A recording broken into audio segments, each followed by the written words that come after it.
因為我哋去西貢1日遊啊！耶！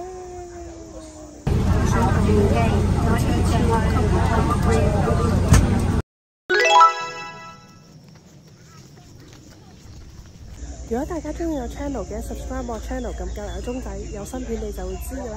開始啦！我突然間跟咗個香港旅行團啊，哈哈！獅子會自然教育中心、貝殼館。原來喺香港生活咗咁多年啦，都仲有地方我係未去過㗎。呢一個自然教育中心好大㗎喎。我覺得大家下次有時間都可以過嚟睇下。哇！佢呢啲有啲似骨咧，好搞笑喎，完全唔似螺咯。鸚鵡乸，哇！唐官螺喎，勁大個。呢個都係骨頭 feel。好開心，今次朋友邀請我參加呢個1日遊啊！有個池塘。我食個維他先。哇！金田竟然有鮑魚食，因為30度啊，超級無敵之曬。嚟到呢個北潭涌郊野公園啦，北潭涌自然教育徑。導遊話呢一個景點要來回都要行半個鐘咯。咁熱嘅天氣搞到我哋都猶豫咗一下去唔去好啊！我想講呢，勁耐冇行過山咯，行山嘅感覺真係好好啊！但我覺得我要帶防曬褸。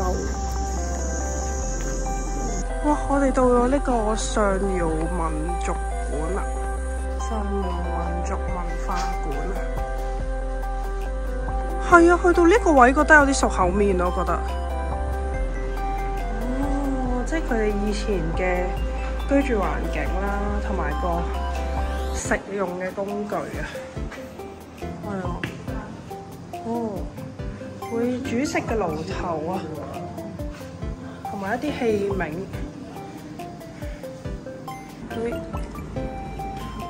一個俾你坐低嘅地方。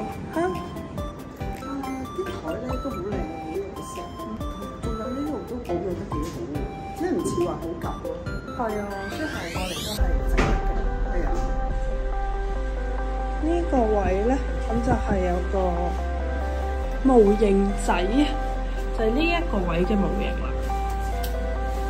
風櫃啊，將啲谷粒啊倒入呢個風櫃入邊，咁佢就可以磨碎佢。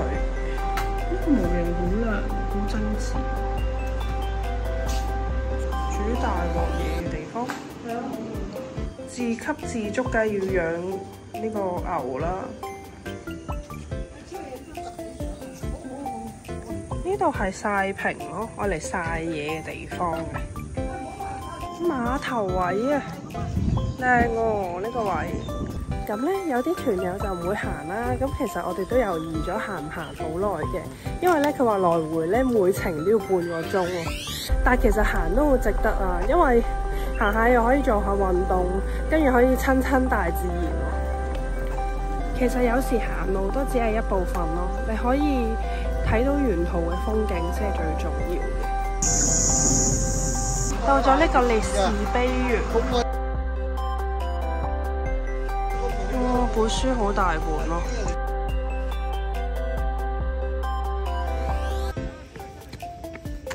咁個香港1日遊就完啦，中意嘅 like、comment、subscribe 我 YouTube channel，拜拜。